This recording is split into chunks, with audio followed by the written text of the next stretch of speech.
55, 55 اور 95 ہر عمر کے افراد کے لیے یکساں مفید مفاد عامہ کا علمبردار. ضرور سبسکرائب کریں، لائک کریں، شیئر کریں اور بیل آئیکن پریس کریں. ربانی دی اسکالر یوٹیوب چینل. اچھے خاصے تبصرے اس افسانے پر ہوئے. آئیے، جیسا کہ ہماری اپنی روایت رہی ہے کہ ہم خطبہ صدارت کے ساتھ ساتھ ان پیش کی گئی تمام تخلیقات پر بھی ہمارے صدر صاحب کا نقطہ نظر سنتے ہیں. میں بڑے ادب و احترام کے ساتھ خطبہ صدارت پیش کرنے کے لیے ہمارے تقریب کے صدر محترم ڈاکٹر الیاس وسیم صدیقی صاحب سے التماس کرتا ہوں کہ مائک پہ تشریف لائیں اور خطبہ صدارت پیش کریں. یاران محفل اور جن قلمکاروں نے اپنی تخلیقات پیش کی اور نثری ادب کے تمام ذمہ داران، مجھے رضوان ربانی سر نے بتایا کہ 187ویں یہ نشست تو ہو رہی ہے. ان کو یاد ہے کہ یہ نشست کا نمبر کیا ہے، لیکن میں کتنی بار یہاں صدر بنا ہوں آج تک مجھے یاد نہیں. اپنے یہاں مالیگاؤں میں ایک اچانک سیٹ مشہور ہوا تھا رسول پورے کے، اور مجھ سے ہی بولتا تھا کہ یار الیاس یہ سب مجھے اچانک سیٹ کہاں بولا تھا. اب میں بولا اس کو، تو میں اس کی طرح آج اچانک صدر بن گیا ہوں. ہمارے عتیق شعبان صاحب کسی مصروفیت کی وجہ سے نہ آ سکے، اس لیے یہ ذمہ داری میں نے ان کی طرف سے پوری کی ہے. بہت ہی شاندار طریقے سے ہمارے شہر کی 2 بزمیں، 2 انجمنیں آگے بڑھ رہی ہیں، تربیت ہو رہی ہے، گفتگو جاری ہے، مکالمے ہو رہے ہیں. گزشتہ نشست ہمارے ہارون اختر صاحب کی انجمن کیا محبان ادب کی نشست بھی بڑی اچھی شاندار ہوئی تھی. البتہ یہ ہے کہ تھوڑا سا بولنے والے اپنے یہاں سے کم ہوتے جا رہے ہیں. اس کی جو بھی وجہ ہوگی وہ میں نہیں جانتا، ابھی آج اس کا تجزیہ نہیں کرنے کے لیے کھڑا ہوا ہوں میں، لیکن اس سے زیادہ لوگ حصہ لے سکتے ہیں ایسا مجھے لگتا ہے. یہ سوال سب سے پہلے اقبال برقی صاحب، میں ان کو بھی اپنی طرف سے مبارکباد دیتا ہوں. ہمارے امین سر لائنس کلب کا نے ان کو مثالی مدرس کے لقب سے سرفراز کیا ہے.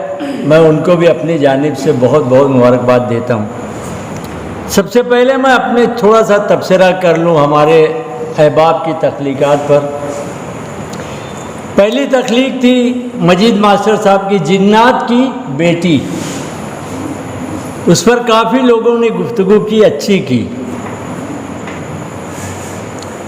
پورا مجموعی طور سے مجھے کیا بولنا ہے، آج میں آپ کے سامنے بہت سی الگ قسم کی گفتگو کرنے والا ہوں.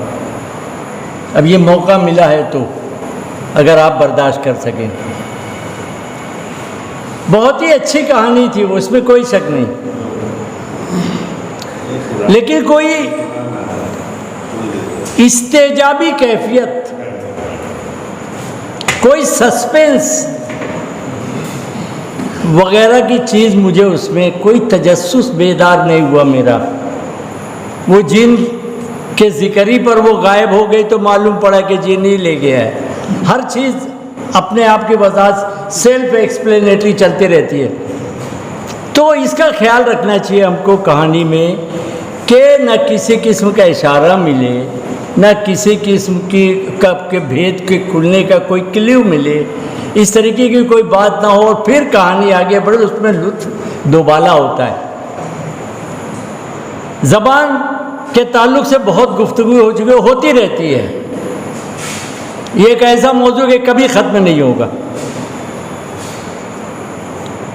لیکن ایک فنکار جب لکھنے کے لیے بیٹھتا ہے، ظاہری بات ہے اس کے پاس اپنا تخیل تو ہوتا ہے، لیکن زبان و بیان کا اپنا مطالعہ، اپنا ذہنی سرمایہ بھی اس کے پاس ہوتا ہے، اور وہ انہی کا استعمال کر کے لکھتا ہے. اگر ہم کو لگتا ہے کہ اس میں اچھی چیزیں ہیں تو ضرور اس کا استعمال کرنا چاہیے. احمد شفیق کو میں نے مشورہ دیا تھا گزشتہ نشست میں، انہوں نے کہ یہ آپ نے کتنی بار میں یہ کہانی لکھی ہے؟ تو انہوں نے کہا تھا ایک بار میں. وہ شام شہریاراں جب ان کی کتاب تھی، کس کی؟ مشتاق یوسفی کی کتاب، جب شور سنتے تھے کہ بھی آ رہی ہے آ رہی ہے آ رہی ہے، مشتاق یوسفی صاحب سے پوچھا گیا کہ کب آئے گی آپ کی کتاب؟ اتنے دنوں سے ہم سن رہے ہیں آپ کی کتاب آنے والی ہے، بہت بڑا گیپ ہو گیا. تو انہوں نے کہا تھا کہ آئے گی، کیوں گھبرا رہے ہیں آپ؟ ابھی تو میں نے صرف 24ویں دفعہ ریڈنگ کی ہے. بات سمجھ رہے ہیں آپ؟ اس شخص کو زمانہ اس لیے یاد رکھتا ہے کہ ایک دفعے میں لکھ کے اس نے چھپا نہیں دیا، بولے 24 بار اس نے ریوائز کیا اپنی تحریر کو، تب جا کے مشتاق یوسفی بنتا ہے. کیا ہم کریں گے؟ کرنا چاہیے. ایک بار، دو بار، تین بار، چار بار ہم کو اپنے ہی غلط جملے ہماری نظر میں آنے، روشن ہو کے چمکنے لگیں گے تاروں کی طرح، جیسے سیاہ آسمان پہ چمکنے لگتے. یہ ایک اس لیے بولتا ہوں، اس معاملے میں ہم لوگ شاید سنجیدہ نہیں ہیں، تو اگر سنجیدہ ہو جائیں تو کوئی ہمارے ادب کو کوئی ہاتھ بھی نہیں لگا سکے گا انشاءاللہ. دوسری تخلیق جو ہمارے سامنے آئی، اس کے بارے میں بہت واضح طور پر دو ٹوک فیصلہ ہو. میں تو بولتا ہوں ہمارے مصطفیٰ برکتی صاحب کی کہانی پر یا جو بھی چیز تھی وہ، اس پر محاورے پر یا کہاوت پر، انہوں نے جو کہاوت ہے، میں بہت ادب سے، اندھیر نگری اور چوپٹ راج ہے. وہ کہاوت راج ہے، راجہ نہیں ہے. لیکن خواجہ کا تخلص، وہ کافیہ ملانے کے لیے ہے نا، خواجہ کے ساتھ ملا کے اس کو بھی راجہ کر دیا. نہیں، وہ راج ہے. یہ کہاوت اصل میں ہم کہاوت کو کہاوت کے طور پہ ہی برتیں گے نا، اس میں چین کہاں ہوتا ہے، کوئی تبدیلی نہیں ہوتی. تو اس پر گفتگو ہوئی. میں نے کہا تھا کہ اس کو ویسے ہی رکھیے، آپ کی تخلیق بولیے اس کو کہ میں نے کیا. آخری میں صرف اتنا لکھ دیجئے، انگریزی سے ترجمہ. ختم ہو گئی بات. وہ آپ کی بھی نہیں رہی اور آپ کی بھی رہی. لیکن اگر یہ صرف ترجمہ اس کو ہم مانتے ہیں تو پھر میں چاہوں گا کہ اپنی کہانی کے طور پر اس کو پیش کرنے سے اچھا یہ ہے کہ آپ اس اوریجنل کہانی کو نیٹ پر کہیں بھی مل جائے گی، انٹرنیٹ پر آپ وہ کہانی لے سکتے ہیں، اس کو آپ ترجمہ کر لیجئے اور انگریزی سے ترجمہ کر کے آپ چھپوا دیجئے. کوئی عیب نہیں ہے. ترجمے کی ویسے بھی ہمارے پاس بہت کمی ہے. کہاں ترجمے ہو رہے ہیں، اس طرف بھی توجہ دینے کی ضرورت ہے. اس لیے اگر آپ ترجمہ کرتے ہیں تو میں سمجھتا ہوں یہ بھی بہتر بات ہوگی. ہمارے ہارون اختر صاحب نے ایک اچھی ان کی ایک مجبوری ہے تھوڑا سا تلفظ ان کا، اس لیے بہت سے لوگ مشاعرہ نہیں پڑھتے کہ ان کے بڑی شین ان کے پاس رہتی نہیں. اور ایک شخص ہمارے یہاں مشاعرہ پڑھتا تھا جس کی شین میں 6 نقطے تھے، سیڑھی بچ جاتی تھی جب وہ شین بولتے تھے. ہارون میرے بیٹے کی طرح ہے، مجھے مذاق نہیں کرنا چاہیے اس کا، لیکن ایک لطیفہ یاد آ گیا اور یہ تو ان کی مجبوری ہے. ہارون صاحب سے ایک موضوع پر تو گفتگو اچھی ہوئی کچھ لوگوں نے، اور اس کے موضوع کی تعریف کی. میں ایک بات یہ نہیں سمجھ سکتا کہ انہوں نے اگر اس طریقے سے کہانی کو ایک موڑ پہ لا کے چھوڑا ہے تو کیا اس نے ہمارے دل کو جھنجھوڑ نہیں دیا؟ کیا اس نے ہم کو بیدار کرنے کی کوشش نہیں کی؟ کیا اس کہانی نے ہمارے دل کو چھو نہیں لیا؟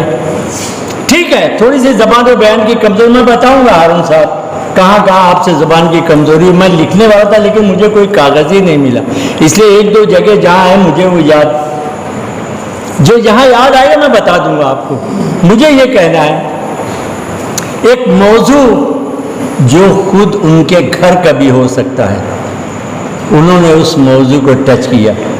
اور یہ ابھی تو کچھ نہیں، ہمارے یہاں بھی تو اللہ کا لاکھ لاکھ شکر ہے کہ بہت زیادہ حالات بگڑے نہیں ہیں. آندھرا پردیش اور حیدرآباد وغیرہ ریاستوں میں اگر آپ کو پتہ چلے گا میں دور نہیں جا کے بھیونڈی میں آپ کو بولتا ہوں، جا کے بھیونڈی دیکھیے، میں وہاں کے ماحول سے، وہاں کے معاشرے سے واقف ہوں، اور میں جانتا ہوں کہ حالات کس رخ پر جا رہے ہیں۔ حیدرآباد میں تو 50 لاکھ روپیہ خرچ۔ کیرلا کے ایک ملباری سے میں نے پوچھا، یار تمہارے یہاں طلاق کتنے ہوتے ہیں؟ بولے نومینل ہوتے ہیں، ہمارے یہاں طلاق نہیں ہوتے۔ یہ عجیب بات تم کہہ رہے ہو، مسلمان اور طلاق نہ دے، مطلب اسی پر تو ہم یہ سامنے والے ٹیکے ہیں کہ یہ 3 طلاق دیتے ہیں۔ تم لوگوں کو پتہ ہے کہ نہیں کہ 3 طلاق دینا چاہیے؟ وہ بولنے لگا، سر میں آپ کی بات سمجھ رہا ہوں، بہت ذہین لوگ ہوتے ہیں بعض، ان میں پڑھے لکھے ہوتے ہیں، انگریزی سب پڑھے لکھے ہوتے ہیں عام طور پر۔ تو اس شخص نے مجھے کیا کہا معلوم ہے؟ ہمارے یہاں طلاق نہیں ہوتی۔ تو میں نے اس کی وجہ مجھے بتائیے نا۔ بولے لڑکی اپنے ساتھ 50 لاکھ کا سونا لے کے گئی ہے۔ دیکھیے ابھی ہم عمران کے افسانے پہ جب گفتگو ہوئی تھی بھاگمتی کے بارے میں، تو پوچھتے تھے لوگ راجستھان گئے ہیں کیا؟ آپ نے راجستھان دیکھا ہے؟ وہاں کی تہذیب و ثقافت واقف ہیں کیا؟ یہ سب چیزیں۔ لیکن میں نے راجستھان دیکھا ہے، حالانکہ میں وہاں گیا نہیں ہوں۔ جب میں ایسے کہتا ہوں تو اس کا مطلب ہوتا ہے کہ میں اس کی تہذیب، وہاں کی ثقافت، وہاں کا رہن سہن، بود و باش، ساری چیزیں میں نے کتابوں میں دیکھی، مطالعے سے حاصل کی، اور ان کو میں نے جانا ہے، پہچانا ہے۔ کوئی عیب کی بات نہیں ہے۔ ہم وہاں کے لوگوں سے واقف ہو سکتے ہیں، وہاں کی زبان سے، وہاں کی تہذیب سے واقف ہو سکتے ہیں، مطالعے کے ذریعے ہو سکتے ہیں۔ تو کیرلا کا واقعہ بتا رہا تھا، یہ ہارون کے افسانے پہ گفتگو ہو رہی تھی۔ کیرلا میں انہوں نے کہا کہ 50 لاکھ کا سونا لے کے جاتی ہے، اب بول دیا جاتا ہے کیا کہ طلاق دینا ہوگا تو ہم کو وہ اتنا واپس کر دینا۔ اب یہ ایک شخص کے لیے بہرحال، تو میں نے کہا پھر ظلم کرتے ہوں گے؟ بولے وہ بھی نہیں ہوتا ہمارے یہاں، کم سے کم اتنی تہذیب، اتنی تعلیم تو ہمارے یہاں آ چکے۔ 1 نمبر پہ ہے کیرلا تعلیم، اور اس میں اتنی تہذیب، اتنی تعلیم تو ہمارے یہاں آ چکی ہے کہ ہم اس قسم کی باتیں ہمارے یہاں نہیں ہوتی۔ یہ سچ ہے۔ ہمارے لڑکے باہر چلے جاتے ہیں، ایک لڑکا باہر گیا، پھر وہ اپنے بھائی کو بلا لیتا ہے، پھر اس طریقے سے ہمارے یہاں چلتا ہے۔ پیسہ بہت آتا ہے کیرلا میں، ایسا بتا رہا، کوکن کی پٹی پہ پیسہ بہت آتا ہے۔ میں تو وہاں کے گھروں گھر میں گیا ہوں کوکن پٹی پر، میں نے وہاں دیکھے کیسے ایک جھوپڑا تھا۔ اب ہماری دعوت تھی، میں نہال صاحب تھے ہمارے ساتھ میں، ہم لوگ الیکشن ٹور پہ، یار دعوت کے لیے جھوپڑے میں لے جا رہے۔ اندر جا کے جب جھوپڑے میں داخل ہوئے تو محل سے کم نہیں تھا وہ جھوپڑا، باہر سے ویسے ہی تھا سادہ سودہ، اندر اتنے لوازمات تعیش کے، اتنے سامان، اتنے قیمتی، اور سارے کے سارے امپورٹڈ تھے۔ یہ ساری چیزیں میں اس لیے بتا رہا ہوں، ایک فنکار جب قلم لے کے میدان میں اترتا ہے تو اس کا ذہنی سرمایہ بہت زرخیز ہونا چاہیے، وہ چاہے جیسا ہو۔ میں تو یہ بھی ایک دفعہ کہا تھا کہ اس کو مختلف علوم حاصل کرنا چاہیے، تب قلم اٹھانا چاہیے۔ میں کبھی کبھی میں خود نہیں اتنا لکھ پاتا، میں جانتا ہوں، میں کبھی کبھی قلم اٹھ جاتا ہے تو ایک آدھ کہانی لکھ لی، ایک آدھ چھوٹی سی، ورنہ اب زیادہ میں لکھتا نہیں۔ یہ کتابیں تبصرے لکھتا رہتا ہوں، پیش لفظ لکھتا رہتا ہوں، لیکن اس طرف دھیان کم جاتا ہے۔ تو میں جن نوجوان جو ہمارے آج فیلڈ میں موجود ہیں، میں تو ان سے ضرورت سے زیادہ توقع رکھتا ہوں۔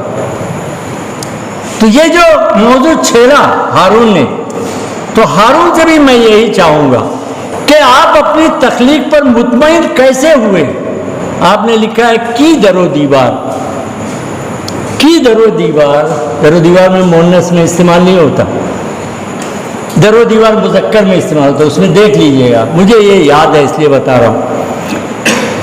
تو اس کا مطلب ایسا مانوں کہ ہارون آپ نے مطالعہ کم کر دیا ہے؟ تھوڑا سا ہو سکتا ہے کہ آپ نے مطالعہ کم کر دیا اور جس کی وجہ سے اس قسم کی غلطیاں۔ دیکھیے بھائی، آپ نے مجھے صدر بنایا اور برداشت بھی کر رہے ہیں، میں تو بہت خوش بھی ہوں کہ ابھی مجھے برداشت کرنے والے لوگ موجود ہیں۔ وہ جو ہارون کی کہانی پہ مجھے اور کچھ نہیں کہنا ہے، صرف اتنا کہ ایک تخیل کی کہانی ہوتی ہے، جو ہم ہمارے ماضی کے کسی حصے کا کسی مطالعے کا حصہ ہوتی ہے، جیسے باغمتی. یہ کوئی زمین سے اٹھائی ہوئی کہانی نہیں ہے، سڑک سے اٹھائی ہوئی، اور ایک ایسا موضوع کہانیوں میں اختیار کیا جاتا ہے جو ہمارے پاس پڑوس میں دکھائی دیتا ہے. بعض لوگ سڑک سے موضوع اٹھاتے ہیں. وہ کون تھا وہ پاگل جو پچھلے نشست میں کتے کو جو دیکھے احمد نے لکھا تھا؟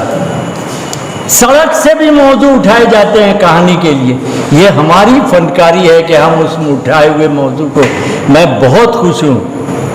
اور اس سے زیادہ خوشی مجھے اس وقت ہوگی جب آپ کی کہانی زبان و بیان کے ساتھ ساتھ اب معلومات کے حساب سے بھی، فیکٹس کے حساب سے بھی، واقعات کے حساب سے بھی اتنی کسی ہوئی اور اتنی بہترین ترتیب دی ہوئی ہو کہ لوگ آشش کرتے، تو اس وقت مجھے اور زیادہ خوشی ہوگی. ایک بات یہ ہے کہ ہم لوگ جلدی سے کہانیاں ختم کر دیتے ہیں، اس پر بھی سوچنے کی ضرورت ہے.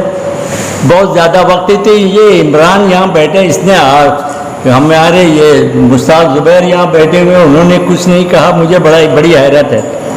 ہم لوگ توقع رکھتے تھے کہ آپ اس میں حصہ لیں گے. تو بہرحال تینوں قلمکاروں کو میں اپنی جانب سے مبارکباد دیتا ہوں. اور جو یہ میں اپنے آپ کو ذاتی طور پر نہیں بولتا، میں قاری کی توقعات آپ تک پہنچا رہا ہوں کہ قاری آپ سے کیا توقع رکھتا ہے. اس کی توقعات پر آپ پورے اتریے، اور ساتھ ہی ساتھ اپنے فن کو بلندی عطا کرنے کے لیے جتنے جتن آپ سے ہو سکتے ہیں وہ آپ کیجئے. مجھے پورا یقین ہے. اور یہ اس قسم کی نشستیں میں سمجھتا ہوں بہت. آج صابر کیسے نظر آ رہے ہیں، یہ گانا بجانا چھوڑ کے صابر شاہ آج ہماری محفل میں بیٹھے ہوئے ہیں، تو وہ میں ان کا بھی استقبال کروں. کل شاید کچھ لکھ کے لے آئے. بہرحال آپ نے مجھے آتے رہتے ہیں کبھی، آپ نے مجھے صدارت دی، اس کے لیے میں انجمن کے ذمہ داران کا بہت بہت شکریہ ادا کرتا ہوں. اور آئندہ جب کبھی کوئی موقع ملے اس قسم کی مجھ سے خدمت لینے کا تو غریب کو یاد کیجئے گا. وہ آخر دعوانا الحمدللہ.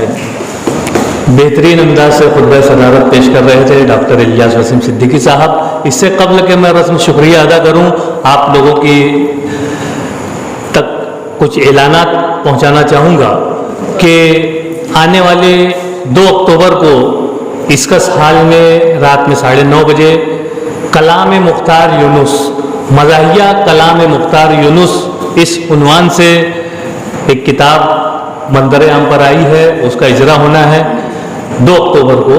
اور اس کے بعد 9 اکتوبر کو اسکس ہال میں ہی شفیق محسن نام کے جو ہمارے شہر کے شاعر ہیں، ان کا مجموعہ کلام منظر عام پر آنا ہے.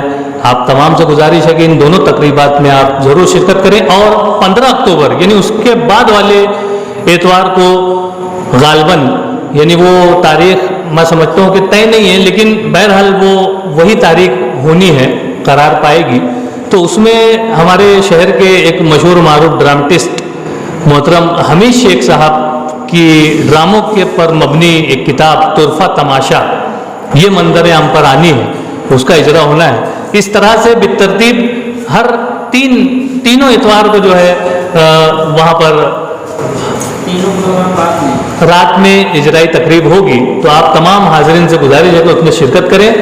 آپ لوگ ادارہ نثری ادب کی آواز پر لبیک کہتے ہوئے یہاں پر تشریف لائے، اس نشست کو وقار بخشا، اور یہ نشست کامیابی سے ہمکنار ہوئی. میں تمام ہی حاضرین کا پرتپاک شکریہ ادا کرتا ہوں، اور صدر صاحب کی اجازت سے آج کی اس نشست کے اختتام کا اعلان کرتا ہوں. شکریہ رب کا، شکریہ سب کا.